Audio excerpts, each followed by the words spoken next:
It is day 10 of the election campaign in Queensland, and the battle for North Queensland is ramping up. Our reporters Brendan Smith and Anna Rawlings are, of course, following the two leaders. First, let's go to Brendan Smith. He's in Townsville for us and he's travelling with the LNP. Brendan, Deb Frecklington is hoping Scott Morrison's presence will win over voters. Yeah, Pete, so yesterday we know that's the third time Scott Morrison joined Deb Frecklington on the campaign. We know Townsville is a must-win seat if the LNP wants to form majority government. And Deb Frecklington is just hoping the Prime Minister's popularity will rub off on her. We know the Prime Minister had a big role in securing Phil Thompson's federal electorate. That had a massive 8% swing. Deb Frecklington hoping the same thing can happen for her. And yesterday was really the first sign of major support for Deb Frecklington. Here's the PM. She has a plan to get Queenslanders working again. What's very clear that in the time I've had to spend with Deb over these last few days and prior to that, is she's thought very carefully about the way that Queensland can grow back out of this COVID-19 recession.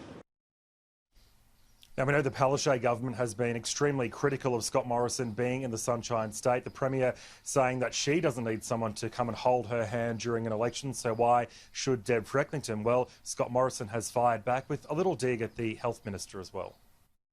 I think that's a fairly offensive thing to say, actually. You know what, politics, it's not a game. And I am a bit disappointed in the way that, now I see the Premier's chipping in. And the other fellow, I can't remember his name, but, treating this like it's some sort of game. It's not. Now, we know in terms of these seats, Pete, 3 key seats that the LNP needs to win, particularly the seat of Townsville, that margin of just 0.4%. When Labor won, they only won by 214 votes. OK, Brendan Smith, thank you. Let's go to Anna Rawlings now, who is following Labor. Anna, good morning to you. So it's emerged the decision to open Queensland's borders will be made in the last week of the campaign. That's interesting.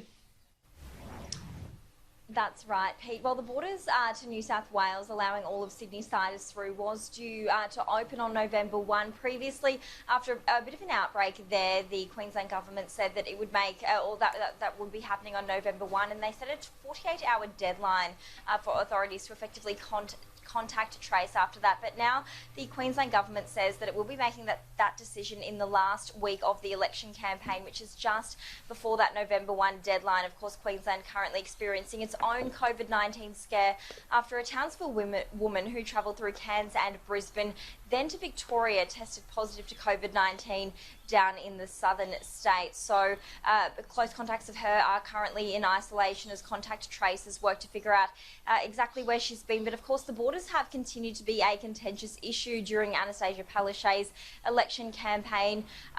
We did hear the Prime Minister weigh in on that, which sparked a bit of a heated response from the Premier.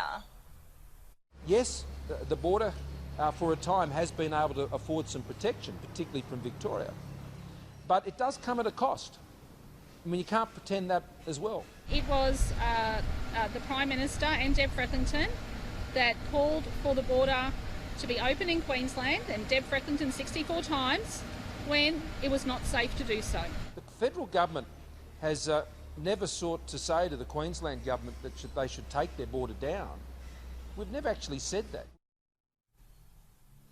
It wasn't the only strong sort of stance or pitch, I suppose, that we heard from the Prime Minister while he was up here with Deb Frecklington campaigning. He spoke about what the budget and what the economic situation would look like should Queensland elect an LNP government. And Queensland's Treasurer was not very happy about that. Take a listen.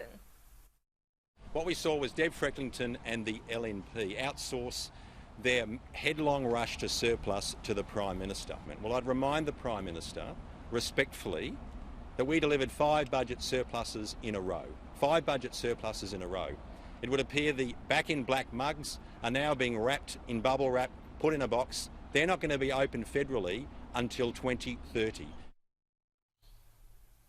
So quite a strong stance, or some fighting words there from Cameron Dick. But today, Pete, we will see Labor. We're currently here in Rockhampton. It's quite a safe Labor seat. It's held by a margin of around 14%. Just next door, though, the neighbouring electorate is Keppel. That's held by quite a thin margin of just 3.1%. And One Nation are eyeing that off as a winnable seat.